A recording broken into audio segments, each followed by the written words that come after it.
But again, they do go both ways. It's a very bisexual mushroom. Hello, my friends of the Psychedelic Renaissance. It's Tom Hatsis, your psychedelic historian, and this is Siberian versus Western European Amanita Muscaria, the experiments of Dr. Battista Grassi.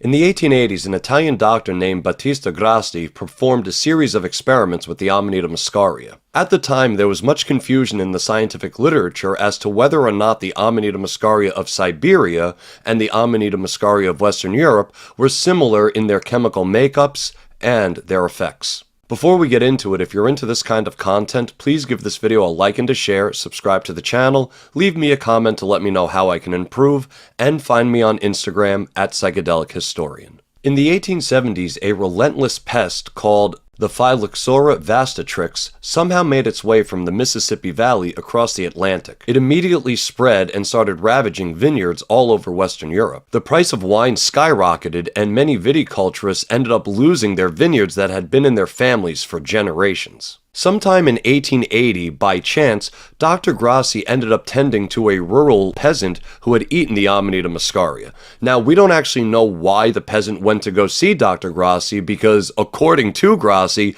this guy was having a really good time with it. It was then that Dr. Grassi had an idea.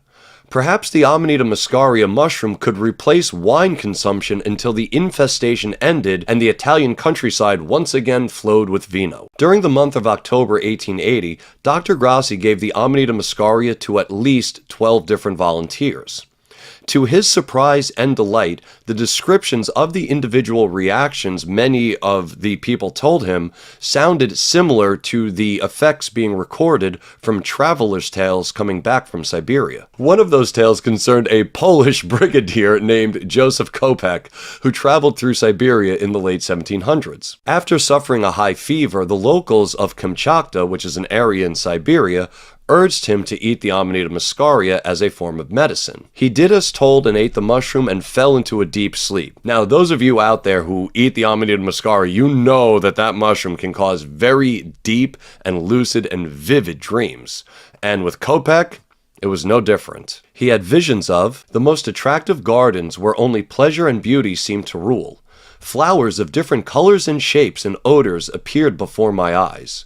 A group of the most beautiful women dressed in white going to and fro seemed to be occupied with the hospitality of the earthly paradise. Now, getting back to Grassi, the first person he gave the mushroom to was a 40-year-old man who ate it and felt a dizziness that soon forced him to lie down.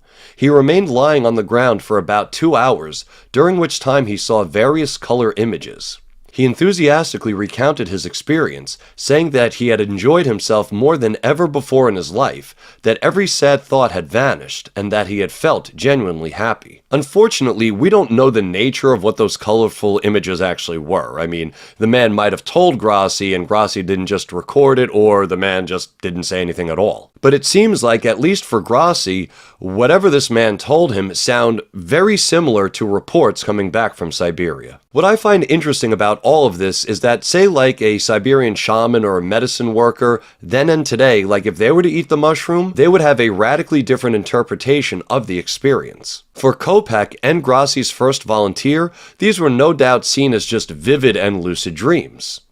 To someone like, I don't know, the kind of people you and I know, it's probable that they would have derived or even divined some kind of meaning from it. It really all does come down to how we interpret the experience for ourselves. Another volunteer experienced micropsia, the reverse of macropsia, which are well known to all my fellow Amanita eaters. With macropsia, things appear much larger than they actually are, and with micropsia, they appear much smaller than they actually are. So beginning with the former, the German explorer Georg von Langsdorff describes the macropsia when talking about Siberian Amanita eaters. If one wishes to step over a small stick or straw, one steps or jumps as though the obstacles were tree trunks. Grassi's own experiments show us the micropsia side of this phenomenon. He describes a 24-year-old woman from Milano to whom he gave 2 grams of Amanita Muscaria. A little while later, Grassi reports that she begins to feel dazed, then experiences tremors throughout her body, fatigue, dizziness, an inability to keep her hands still, a desire to cry. During all of these phenomena, every object appears greatly reduced in size. For example, a large tomato seems to her barely larger than a walnut. So once again, we're seeing similar effects in the Western European Amanita Muscaria, although it's sort of inverted this time. The macropsia coming from Siberia and the micropsia coming from Western Europe. But again, they do go both ways. It's a very bisexual mushroom. Now, another thing that's interesting about Amanita muscaria, or that I find interesting about it anyway, is that while I use it for sleep, it can absolutely have stimulating effects on a person. One researcher tells us of a Siberian who ate the mushroom. There is no doubt about a marvelous increase in physical strength, which the man praised as still another effect of the mushroom intoxication. In harvesting hay, he said, I can do the work of 3 men from morning to nightfall without any trouble if I have eaten the mushroom. As so happened to one of Grassi's volunteers, this one a doctor himself. The doctor's muscles were becoming strong as steel. He attempted to uproot large plants, posing as if making a Herculean effort. Based on his observations, Dr. Grassi's experiments were the first of its kind to demonstrate that the Siberian Amanita muscaria and the Western European Amanita muscaria had similar effects on people, therefore pointing to similar chemical makeups. Of worthy note is that the majority of those who ate the mushroom found the experience to be rather delightful, uplifting, and worth repeating. The doctor that I mentioned a moment ago absolutely loved his Amanita experience. One woman told how she spent an hour in ecstasy. Another spoke of having thoughts of every color flood through her mind, which almost sounds like a weird form of synesthesia, right? If you've experienced synesthesia, like on a dose of LSD, you'll be able to see music and hear colors. Of further note, Dr. Grassi anticipates those like Dr. Albert Hofmann, the father of LSD. After synthesizing LSD and sending it off to various doctors and scientists for experimentation, Hofmann recommended that those who worked with it try it first, before giving it to anyone else. Such was the approach of Dr. Grassi as well, who sampled the mushroom before he gave it to any one of his volunteers. Of further interest, also like Dr. Hoffman, Dr. Grassi believed that the mushroom could serve as a tool in psychology, writing, "It is advisable for physicians to experiment with the effects of this mushroom in several pathological conditions, especially in depressive psychopathic states." Now, getting back real quick to a point that I've made in other videos, sometimes people in the psychedelic renaissance will claim that First Nations peoples invented psychedelic psychotherapy.